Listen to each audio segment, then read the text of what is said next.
तो शाबर मंत्र के बारे में मैं बता रहा था कि देखो बेसिकली शाबर मंत्र जो है भगवान शिव ने माता पार्वती के को बताया शाबर मंत्र। और कुछ ऐसा भी कहते हैं कि द्वापर युग के बाद जब कृष्ण भगवान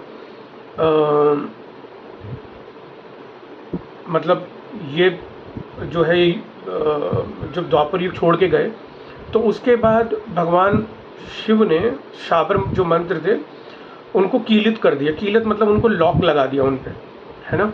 और बाद में माता पार्वती के कहने पर कि भाई आपने अगर इनको लॉक लगा दिया है, मतलब इनको कीलित कर दिया है, तो इसको फिर लोक कल्याण के लिए इसको कैसे हम इसको यूज़ किया जाएगा। तो उन्होंने फिर उनके कहने पर उसको बोला कि इसका उत्कीलन करना भी ज़रूरी है।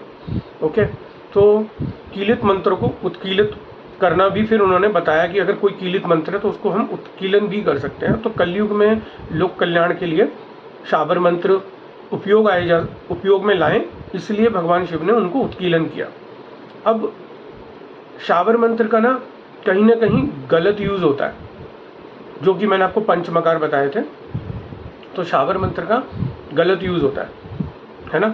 तो पंचमकार में उसको विकृत फॉर्म में करके, जब मैंने आपको बौद्ध तंत्र में वज्रयान के बारे में बताया था और ये बताया था कि कुछ लोग तंत्र साधना जैसे शव साधना करते हैं, वहाँ पे वो पंचमकार का यूज़ करते हैं, जिससे मैंने मांस, मदिरा, मत्स्य, मैथुन, मुद्रा के बारे में मैंने आपको बताया था। और मैंने बताया था कि भाई ये प्योर वामाचार में कैसे इसका जो है गलत उपयोग हो रहा है। और फिर मैंने आपको ये भी बताया था कि वशिष्ठ ऋषि को माँ तारा ने बोला था कि भाई मुझे आप दक्षिणाचार की जो विधि है उससे प्राप्त नहीं कर सकते, आप मुझे वामाचार से प्राप्त करो। तो इसका मतलब उन्होंने क्या किया, उन्होंने शुद्ध सात्विक रूप जो पंचमकार का यूज़ करा और फिर उसमें उन्होंने माँ तारा की जो है सिद्धि प्राप्त करी। तो बेसिकली आप देखोगे तो शाबर मंत्र का जो सतयुग में इसका जो निर्माण हुआ भगवान शिव के द्वारा, तो जगह जगह पर बहुत सारी कहानी है जहाँ पे शाबर मंत्रों का यूज़ हुआ है। तो जहाँ जहाँ पे मुझे जो जो कहानियाँ पता है वो मैं आपको बताता रहूँगा। अब आपने कभी, सबको पता है कि त्रेता युग में लक्ष्मण जी ने जब लक्ष्मण रेखा खींची कि ताकि माँ सीता जो है जिस कुटिया में वो हैं, और उन्होंने देखा कि भाई एक मृग है, मृग के पीछे भगवान राम गए हैं, और उन्होंने आवाज़ आई और भगवान राम लक्ष्मण लक्ष्मण करके बुला रहे हैं। तो भगवान राम को तो पता था कि भगवान राम की ये आवाज़ नहीं है ना, भगवान राम को कोई पराजित नहीं कर सकता। तो माँ सीता के कहने पर उन्होंने बोला कि भाई नहीं, आप जाओ देख के आओ अपने भाई को। तो उन्होंने वहाँ पे शाबर मंत्र का ही उपयोग किया था और वहाँ पे कीलन किया। कीलन मतलब वो जो घर था उस कुटिया के रूप में कि आप इससे बाहर नहीं आ सकते। वो लक्ष्मण रेखा जो थी वो के थ्रू कीलित किया उसको, यानी वो कवच बना दिया एक तरीके से। यानी कि अगर आप प्योर शुद्ध सात्विक फॉर्म में यूज़ करना चाहते हो, अगर आपको इसकी सिद्धि मिल जाए किसी योग्य गुरु से, तो आप मंत्र को किसी लोक कल्याण के लिए, किसी जातक के कल्याण के लिए वो मंत्र सिद्ध करके आप उसको अच्छा उपयोग में ला सकते हो। अब आपकी मर्जी है कि मंत्र सिद्ध करने की विधि आपको गुरु ने बताई, आपको उसे गलत तरीके से यूज़ करना है तो गलत करोगे तो ऑब्वियसली उसका गलत रिजल्ट आएगा। जैसे कि जो मैंने कहानी आपको एक तांत्रिक की शव पूजा की बताई थी, जिसमें एक लकड़हारा उसको देख लेता है कि वो शव पूजा कर रहा है शव पे बैठ के, और माँ भैरवी को वो प्रसन्न करना चाहता है। 10 महाविद्याओं में से तो एक शेर आता है और उसको मार देता है। फिर वो माँ भैरवी से लकड़हारा पूछता है कि भाई जब मैं इस शव साधना मैंने जब शुरू करी तो मुझे सिर्फ 2 मंत्र बोलते ही मुझे आपके दर्शन हो गए, जबकि आपने इसको मार दिया अपने वाहन के द्वारा। तो उन्होंने पूछा भी इनजस्टिस किया है आपने, तो मुझे इसका कारण जानना है। तो उन्होंने बोला देखो इसने खूब पाप किए थे, ठीक है, तुम 10 जो है पिछले 10 जन्मों से मेरी आराधना पूजा कर रहे थे और लास्ट टाइम पे तुम्हारी साधना में थोड़ा ही समय बाकी था, अब तुमने वो सिर्फ 2 बार मुझे बुलाया मंत्र पढ़ के तो मैं आ गई। तो वो जो तांत्रिक था वो मुझे उसका जो काया थी, है ना, मंत्र से भी मतलब आंतरिक रूप से भी और बाह्य रूप से भी वो मुझे संभाल नहीं पाता। वो मुझे संभाल नहीं पाता, मेरी अनुभूति के वो लायक नहीं था, या मुझे एक्सपीरियंस करने के लिए वो तैयार नहीं था, और आप मुझे एक्सपीरियंस करने के लिए अब 10 जन्मों के बाद तैयार हो। तो कभी कभी हम ये कहते हैं ना कि सर मैंने तो बहुत साधना करी 20 साल 10 साल, है ना, और मगर मुझे मेरी साधना में मुझे सिद्धि प्राप्त नहीं हुई। तो ऐसा नहीं है, हर कर्म आपके संचित कर्म में जाके जुड़ता है, और उसको आपका जो उसका फल है आज नहीं तो कल, इस जन्म में नहीं तो अगले जन्म में जरूर मिलेगा। तो उस लकड़हारे के साथ भी हुआ कि 10 जन्मों के बाद उसको नेक्स्ट जन्म में जब वो लकड़हारा बन गया है तो उसको उसका फल मिला।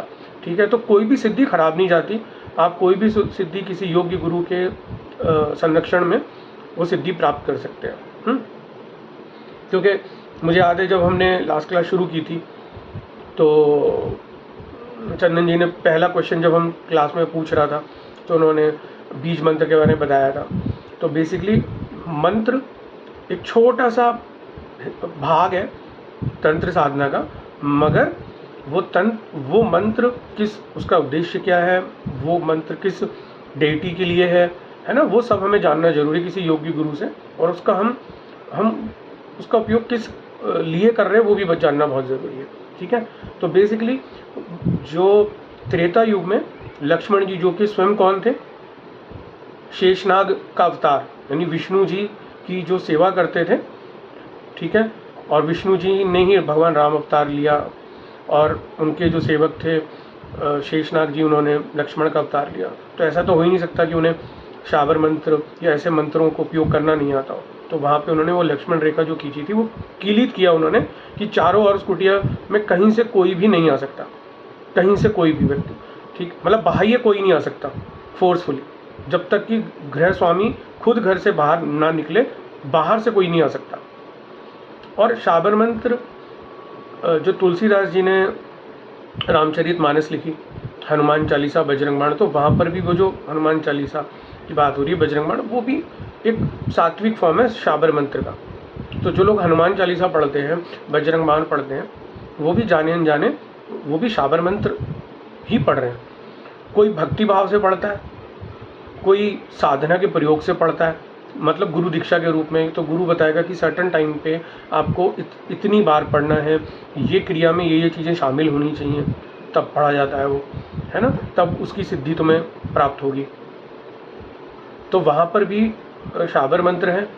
और भगवान शिव ने जो है 92 यानी 92 तरीके के तंत्र दिए थे माता सीता को, माता पार्वती को, और हर तंत्र में 64 चैप्टर है, यानी 64। और विज्ञान भैरव तंत्र में जो पूरी मेडिटेशन प्रैक्टिस है वो जस्ट एक 1 चैप्टर है रुद्र यामल तंत्र का, जस्ट एक 1 चैप्टर, बाकी सब तो पता भी नहीं कहाँ पे है, सब लुप्त हो चुका है। तो विज्ञान भैरव तंत्र में जो जैसे मैंने बताया कि इसमें मेडिटेशन प्रैक्टिस दी गई हुई है। कोई अगर गुरु किसी गुरु के संरक्षण में ये सब प्रैक्टिस करना चाहता है तो कर सकता है। मैं सिर्फ आपको ये बता रहा हूँ कि इनकी उत्पत्ति कहाँ से, और बेसिकली जो है हर डेटी जो है वो आपको इन साधनाओं में हेल्प कर सकता है। बट ये सब डिफ़िकल्ट है, इतना आसान नहीं है, ये बहुत डिफ़िकल्ट है, बहुत डिफ़िकल्ट है।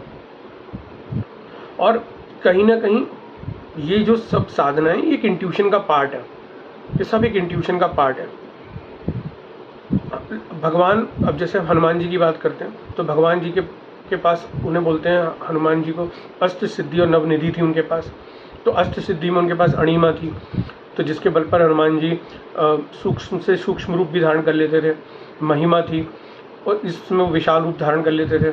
उनके पास गरिमा थी, तो उससे वो किसी भी विशाल पर्वत के समान हो जाते थे। लघिमा थी, इसमें जो है हनुमान जी स्वयं का भार इतना हल्का कर लेते कि वो कहीं पर भी आ जा सकते थे। फिर प्राप्ति थी, प्राकम्य और वशिष्ठत्व, शित्व, ये सारी उनके पास सिद्धियाँ थी। ठीक है ना, तो दैवीय शक्ति थी उनके पास, और जो है अपनी इंद्रियों को वो जो है मतलब वो भी कर लेते थे अपने कंट्रोल में। तो बेसिकली ये सब सिद्धियों का पार्ट है। तो आप हनुमान जी की पूजा कि अगर एक तो होती है घर में अर्चना पूजा, एक होती है प्रॉपर किसी से गुरु दीक्षा के रूप में आप ये इन सिद्धियों से भी आप जो है अपनी यात्रा शुरू कर सकते हैं। कोई भी ऐसे भगवान देवी देवता नहीं है जिनके पास ये सिद्धियाँ नहीं हो। वो गणेश जी के पास भी हैं, उनके पास तो जो उनकी वाइफ है रिद्धि सिद्धि, तो वहाँ पे तो उनके पास उनकी खुद की वाइफ हैं, 2 रिद्धि और सिद्धि।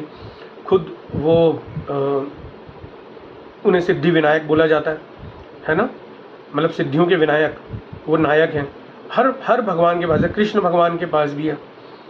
अगर आपने गौर किया हो तो जो इससे पहले वाली क्लास थी उसमें मैंने आपको बताया था कि जैसे शैव आगम है, शाक्त आगम है ना, तो ऐसे मैंने आपको बताया था कि गणेश जी का तंत्र भी है, कृष्ण जी का भी है, विष्णु जी का वैष्णव संप्रदाय में भी है। हर संप्रदाय का आपको किस में प्राप्ति करनी है इन विद्याओं की, ये आपके ऊपर है। भगवान जब हनुमान जी की बात करते हैं तो जब वो समंदर पार करके उन्हें लंका जाना था तो रास्ते में उन्हें सुरसा, सिंहिका, लंकनी मिलती है, तो तब वो अपनी इन अस्त्र सिद्धियों का योग करते हैं जिसको किसने याद दिलाया था? जामवंत जी ने। कभी वो छोटे हो जाते थे पार करते हुए, कभी वो जब वो लंका जा रहे थे तो कभी बड़े हो जाते थे। माता सुरसा ने तो खुद उनका जो है उनका टेस्ट लिया था। सिर्फ सिंहिका और लंकनी थी, लंकनी को श्राप था तो लंकनी की जो है एक तरीके से कहीं ना कहीं जो उस श्राप था वो वरदान में बदला हनुमान जी की वजह से। तो सिर्फ जो उन्हें परेशान करने के लिए थी वो सिमिका थी। कौन? वो राहु की माता थी सिमिका, जो परछाई पकड़ लेती थी। इसलिए राहु केतु क्या बोलते हैं? छाया ग्रह। छाया ग्रह समझ रहे हैं? माता से ही तो आया है, क्योंकि माता खुद सिमिका जो थी वो क्या करती थी, वो जो भी पक्षी ऊपर से जाते थे समुद्र के ऊपर से, वो उनको छाया से पकड़ के उनको ग्रास बना लेते थे। हनुमान जी के ऊपर भी ट्राई किया मगर हनुमान जी का कुछ बिगाड़ नहीं सकी, है ना। तो बेसिकली अब हम जैसे आपको मैं इन सिद्धियों के बारे में बता रहा हूँ और कैसे आप सीख सकते हो वो भी पूरी कोशिश करूँगा बताऊँ। तो अगर हम प्योर एस्ट्रोलॉजिकली बात करें ना, ज्योतिष में बात करें, तो इंट्यूशन को अच्छा करने के लिए, इंट्यूशन को अपने बढ़ाने के लिए, ये तो सब है ही, ये मैं आने वाले आपको क्लासेस में बताता रहूँगा, ठीक है। और आज आपको मेन चीज़ मैं ज़रूर बता दूँगा जो कि आप शुरू कर सकते हैं। अब देखो, कुंडली में जो इंट्यूशन का घर होता है ना, जो इंट्यूशन का घर होता है वो बेसिकली 8वां घर होता है। अगर 8वां जो घर है, लग्न से अगर वो संबंध बना ले, जैसे 5वें, जैसे पहले घर में अगर मंगल बैठ जाए, मान लो राशि में कोई भी हो, तो मंगल अपनी 8वीं दृष्टि से 8वें घर को देखेगा, तो तब भी लग्न का संबंध मंगल के द्वारा अष्टम से बनेगा, ठीक है। अगर मंगल मान लीजिए 5वें घर में बैठा हुआ है और वो लग्न का मालिक है, वो यानी कि स्कॉर्पियो लग्न है, तो बेसिकली वो 5वें घर से भी अष्टम को देखेगा अपनी 4थी दृष्टि से। ऐसे ही अगर शनि एक्वेरियस लग्न है या कैप्रिकॉन लग्न है और शनि अगर कहाँ पे बैठ जाए, 6ठे घर में, तो भी वो 3री दृष्टि से 8वें घर को देखेगा। तो ये तो दृष्टि से बना रहे हैं अपने संबंध। ये भी कंडीशन बन सकती है कि लग्न का मालिक अष्टम में बैठ जाए, वो लग्न कोई भी हो सकता है। ऐसे ही अष्टम का मालिक लग्न में बैठ जाए,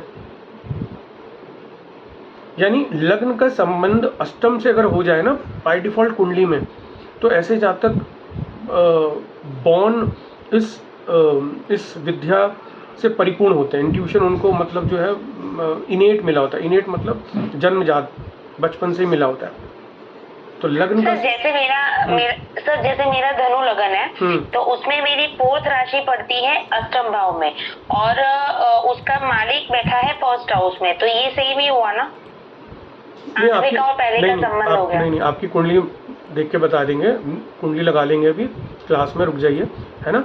तो जरूरी नहीं है कि आस्पेक्ट और लॉर्डशिप देख रहे हैं, नक्षत्र से भी देखो, डिस्पोजिटर से भी देखो, है ना, वहाँ से भी आपको जो है क्लू मिलेंगे। तो नक्षत्र से भी देख सकते हो। और देखो एक बात और, मान लो अगर किसी का अष्टम और लगन का संबंध नहीं है, ओके, ना तो नक्षत्र के थ्रू, ना क्या बोलते हैं दृष्टि संबंध, ना डिस्पोजिटर के थ्रू, किसी भी तरीके से नहीं है, मगर अगर मान लीजिए अष्टम में जो प्लैनेट बैठा हुआ है, जो भी 2, 3, 1, उनमें से किसी की भी जब दशा अंतर्दशा शुरू होगी, तब भी आप अपने इस इंट्यूशन को काम में ले सकते हैं, मतलब उसको अवेकन कर सकते हैं। जो मैं आपको तरीके बताऊंगा, जो मैं आपको अभी बताने वाला हूँ आगे, कि किससे आप कैसे उस इंट्यूशन को बढ़ा सकते हो, तो मैं आपको अभी बताऊंगा वो, ठीक है।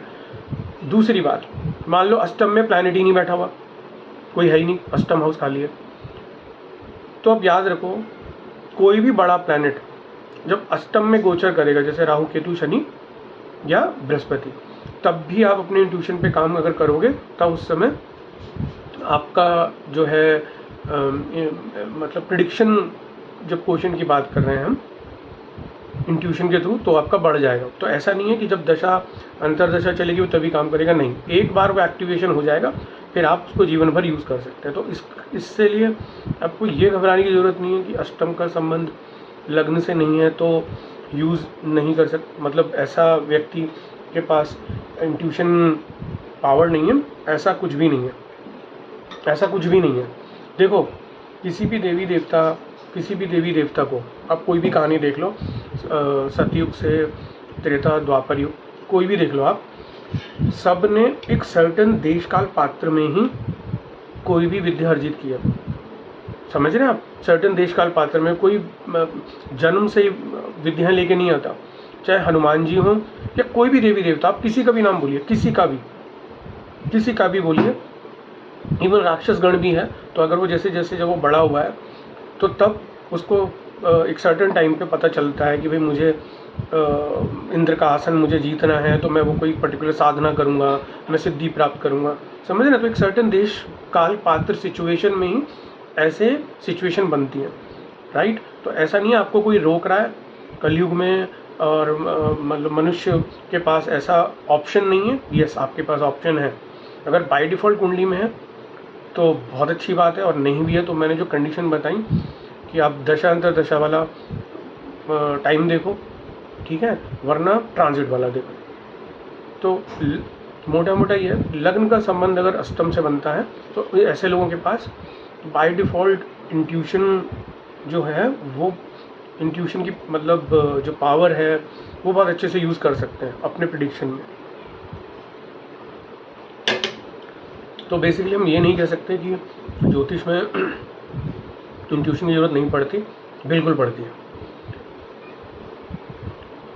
तो ये जो सिंपल रूल है, इसको मैंने कॉम्प्लिकेट नहीं कर रहा हूँ कि इस घर का भी उससे कनेक्शन हो, नहीं, सिर्फ लगन का अष्टम से आप देखो, जिनके पास होगी उनके पास इंट्यूशन बाय डिफ़ॉल्ट होगा। और देखो एक तरीका और भी होता है, अब मान लो कि इंट्यूशन है, इंट्यूशन में एक चीज़ और होती है एडिशनली, जिसे बोलते हैं आइसिंग ऑन केक, वो है वाक सिद्धि। तो वाक सिद्धि भी आप किसी मतलब इन्हीं जो मैं आपको आगे बताऊंगा क्या वो तरीके हैं, उससे भी आप वाक सिद्धि प्राप्त कर सकते हैं, और जो बोलोगे वो फ्यूचर में होगा, है ना। मगर वाक सिद्धि का प्रयोग आप गलत काम के लिए करते हो, सही के लिए करते हो, तो वाक सिद्धि सारे ऋषि मुनियों के पास होती थी, क्योंकि अगर वो कोई श्राप दे रहे तभी तो फलित होगा जब उनके पास वाक सिद्धि होगी। ऐसे ही थोड़ी ना कि भाई कोई भी किसी को दे सकता है, नहीं, ऐसा कुछ भी नहीं है। आपको वो वाक सिद्धि अपने जप और तप से प्राप्त करते थे, सैकड़ों साल तपस्या करने के बाद उनको वो वाक सिद्धि मिलती थी, वो, राइट। और सरस्वती जी की जब तक कृपा नहीं होगी तो वाक सिद्धि नहीं मिलेगी।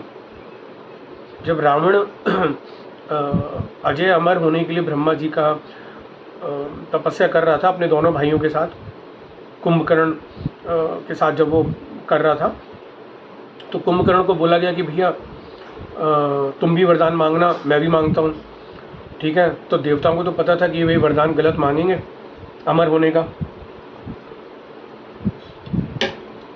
तो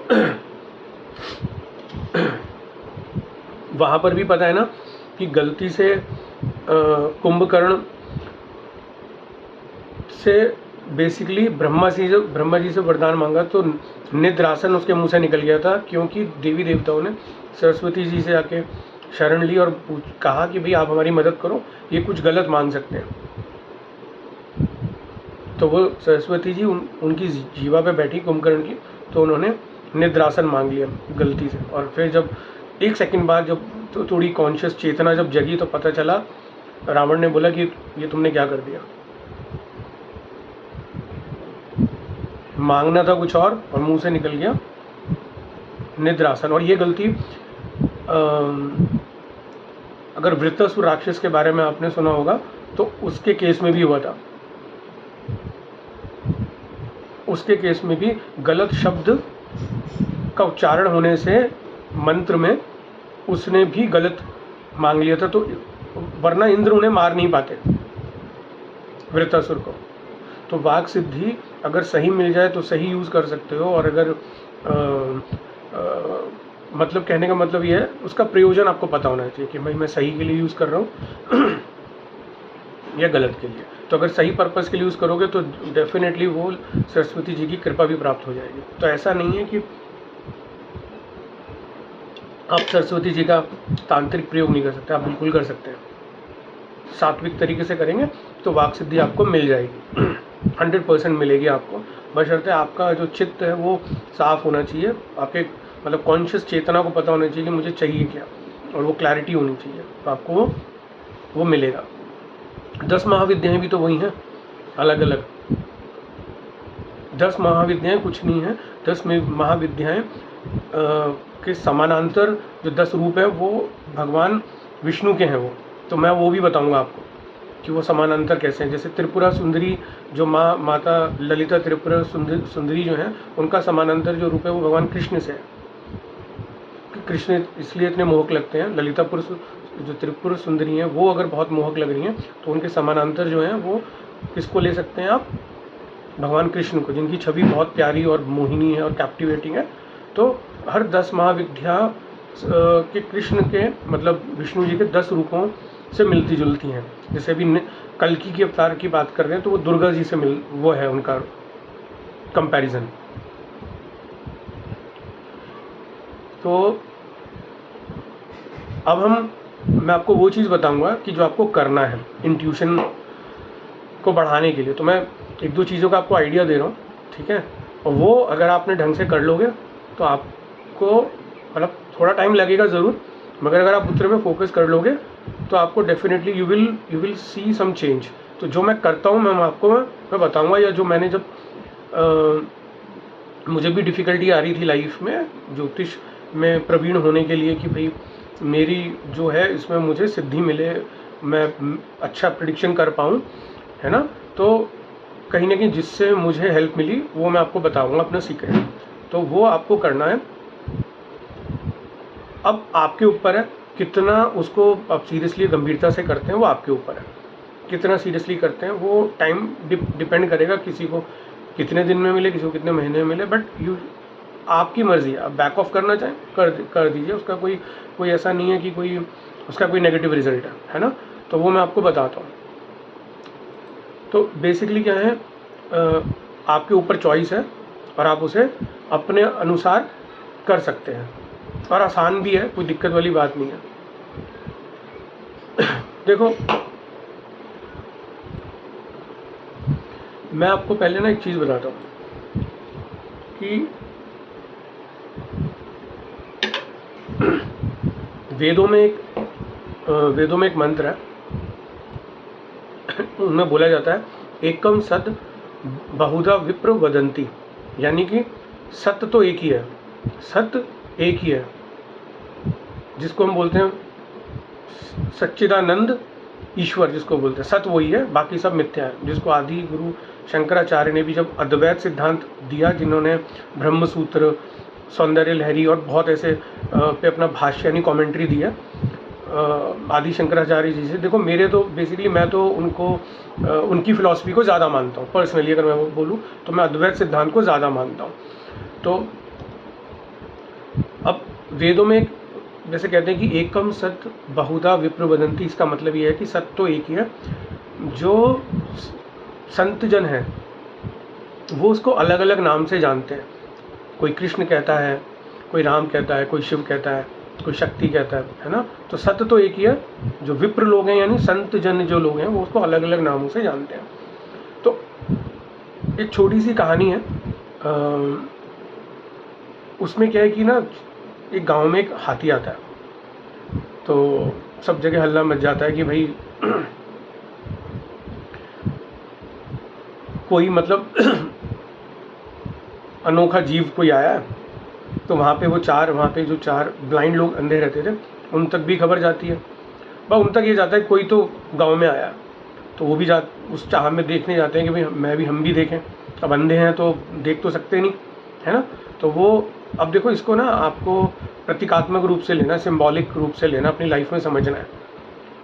तो वो चारों के चारों जाते हैं। तो एक जो व्यक्ति होता है वो पहले उसकी सूंड को पकड़ता है, उसको लगता है कि यार ये कोई पंखी जैसी कोई चीज़ है, तो वो उसको बोलता है ये कुछ ऐसा मुझे लग रहा है। दूसरा पैर पकड़ता है तो उसको मोटे मोटे पैर दिखते हैं, तो वो सोचता है कि यार ये कोई पेड़ का तना है।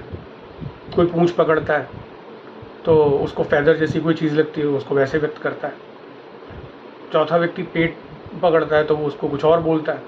तो कहने का मतलब ये है कि हम सब पे माया का आवरण है, माया का विक्षेपण है हमारे चक्षु पे। तो बेसिकली क्या है, ये हमारे जो लोचन जिसको बोलते हैं, है ना, हम शास्त्र की दृष्टि से नहीं देखते, हम अपने जो इंद्रियां उसकी दृष्टि से देखते हैं। तो इसलिए कभी कभी हम सत्य को समझ नहीं पाते। वेदों में बेसिकली इसी तरीके से चीज़ों को समझाया गया। तो हम नेत्र होते हुए भी हम सत्य को समझ नहीं पाते और हम मोह माया मतलब मोह में फंसे रहते हैं, और हम जो हमें बाह्य अपनी नेत्रों से दिख रहा है हम इसको सच मानते हैं। और यही आदिगुरु शंकराचार्य ने बोला है कि भैया ब्रह्म सत्य जगत मिथ्या, मतलब जो आपको इन इंद्रियों के द्वारा जो महसूस हो रहा है, जो दिख रहा है, अपने सेंसेस से जो दिख रहा है, जो महसूस हो रहा है, वो सब मिथ्या है। ओनली ब्रह्म इज सत्य। और उसकी अलग अलग टाइम पे अलग अलग लोगों ने, जाने अनजाने संतों ने उसको प्राप्ति किया, उस ब्रह्म को। चाहे वो तुलसीदास जी ने किए भगवान राम को अपना इष्ट मानकर, चाहे सूरदास जी ने किए भगवान कृष्ण को अपना इष्ट मानकर। महाराष्ट्र में तुकाराम जी थे, उन्होंने भगवान विट्ठल को मानकर करी। और संत ज्ञानेश्वर जी ने कृष्ण और भगवान शिव को मानकर करी, दोनों को माना, क्योंकि उनके बड़े भाई निवृत्ति जो थे उनको दोनों की दीक्षा मिली थी सपने में गहनीनाथ जी से, जो कि गोरखनाथ जी के शिष्य थे। तो कहने का मतलब क्या है कि आपको उस अगर सच्चिदानंद स्वरूप को जानना है ना, तो मैं वैसे वेद पढ़ाऊँगा, मैंने आपको याद होगा तो कॉज एंड इफेक्ट वाला एक चैप्टर मैंने आपको पढ़ाया था, तो वो वेदों से ही था। वो कॉज एंड इफेक्ट जो थ्योरी अगर आपको याद हो तो मैंने पढ़ाई थी कि कोई भी कार्य फलित होने के लिए कारण में वो बीज स्वरूपी वो जो कारण है वो छुपा रहता है। कार्य तभी फलित होगा जब कारण में पोटेंशियल होगा उसको फ्रुक्टिफाई होने का। बीज भी तभी फलित होगा उस सॉइल में जब उसको प्रकाश भी मिलेगा, उसको जल भी मिलेगा, ठीक है ना। उसको वो बेसिकली जो एक्सटर्नल एनवायरनमेंट है जब तक नहीं मिलेगा तो बीज भी फ्रुक्टिफाई नहीं होगा, ठीक है। तो देखो, एक तरफ है वेद, एक तरफ है तंत्र। मैं दोनों ही फिलॉसफी आपको लेके चलता रहूँगा पूरे प्रोग्राम में, मैं दोनों से ही आपको समझाऊंगा, ताकि आपको कोर्स में ये ना लगे कि हम सिर्फ बुकिश नॉलेज ही पढ़ रहे हैं। देखो, प्रिडिक्शन करना तो मैं सिखा ही दूंगा, उसका तो कोई आप जो है टेंशन मत लो। मेन ये है कि मतलब कैसे हम सात्विक तरीके से और इस विद्या को आगे बढ़ाएं और जो है हम समाज कल्याण, लोक कल्याण करें, ठीक है। ताकि आप ये देख सके भाई ज़रूरतमंद की को ज़रूरत पड़ने पर उसकी मदद भी करें। इसको आप मटेरियलिस्टिक वर्ल्ड से ना जोड़ें, क्योंकि देखो आपने देखा होगा हर इंसान इस समय बड़े बड़े चैनल्स पे आकर सिर्फ ज्योतिषाचार्य ही हैं, वो मतलब ऑकल्ट कर रहे हैं अलग अलग विद्याओं में, और बात करते हैं स्पिरिचुअल की। मैंने कई बार बताया स्पिरिचुअल जैसा वर्ड संस्कृत में नहीं है, हमारे वेदों में नहीं है। फिर भी स्पिरिचुअल को अलग अलग तरीके से लोगों ने तोड़ मरोड़ कर उसको, क्योंकि वेस्टर्न वर्ड है वहाँ से आया। स्पिरिट का मतलब वहाँ पे आत्मा है, आत्मा मतलब आत्मा से मतलब है, सोल से मतलब है, सोल, इंग्लिश का वर्ड सोल, और हमारे संस्कृत में सोल जैसा कोई वर्ड नहीं है, हमारे वेदों में नहीं, हमारे यहाँ आत्मन बोलते हैं। तो बेसिकली अध्यात्म की जब हम बात करते हैं तो जब आपकी कुंडलिनी मूलाधार चक्र से क्राउन चक्र तक ऊपर उठती है, तब शिव शक्ति से मिलते हैं, तब आपको बेसिकली आत्म साक्षात्कार होता है और आपको पता चलता है कि हु एम आई। ब्रह्म सूत्र में लिखा हुआ है, एक्सप्लेन किया हुआ है आदि शंकराचार्य जी ने, अहम ब्रह्मास्मि। उन्होंने बताया कि भाई हम स्वम खुद में ही हम ब्रह्म हैं, हमारे अंदर जो आप जिसके हम आत्मा बात करते हैं, हमारे खुद में ही ब्रह्म है, खुद में ही, बाहर हमें देखने की ज़रूरत नहीं है, हमें अंतर्मुखी बनना है, हम बाह्यमुखी बनते हैं, इसलिए हमको ईश्वर के साक्षात्कार नहीं होता है। ऐसे उन्होंने उद्घोषणा करी, प्रोक्लेमेशन करी, तत्वमसी के बारे में उन्होंने बताया, यानी जो मुझ में है वो वही स्वयं तुम में भी है।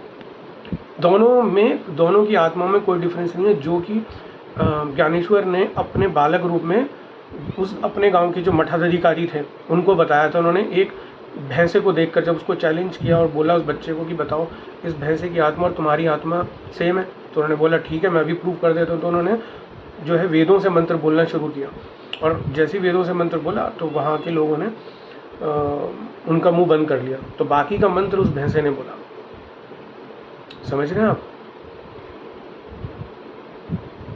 तो बेसिकली क्या है, वेदों का भी मैं आपको जो जितने भी दर्शन है ना, मेन षड दर्शन है, वो भी मैं बताऊंगा, न्याय, वैशेषिक, योग, वो मैं आपको बताऊंगा। हालांकि कहीं ना कहीं से मैं आपको हर लेक्चर में बताता ही रहा हूँ। कॉज एंड इफेक्ट बताया, पंचकोश के बारे में लास्ट टाइम बताया मैंने, है ना, वो भी वेदों से ले गया, तैत्तिरीय उपनिषद से लिया गया है, वहाँ पे मैंने पंचकोश बताया। पंचकोश फिर योग दर्शन में भी है, जो कि पतंजलि योग सूत्र से आया, जहाँ पे चित्त की शुद्धि की बात करते हैं, जहाँ पे यम, नियम, आसन, प्राणायाम, प्रत्याहार, धारणाम, ध्यान, समाधि की बात की गई है ना। तो वो दर्शन में अगर इतनी बड़ी बड़ी बातें की गई हैं तो इसमें कोई गलत नहीं है। अगर ढंग से कोई जो दर्शन शास्त्र है अगर कोई पढ़े हुए को फॉलो करेगा तो जीवन में उसको जो चाहिए मिलेगा। ठीक है, तो अब हम बात कर देंगे किसकी, कि वो क्या चीज़ है जिससे हम अपने इंट्यूशन को बढ़ा सकते हैं, वो क्या है। तो now I am going to reveal that secret, कि आपको उसको वो फर्स्ट चीज़ क्या है जो मैंने भी फॉलो करी, और मैंने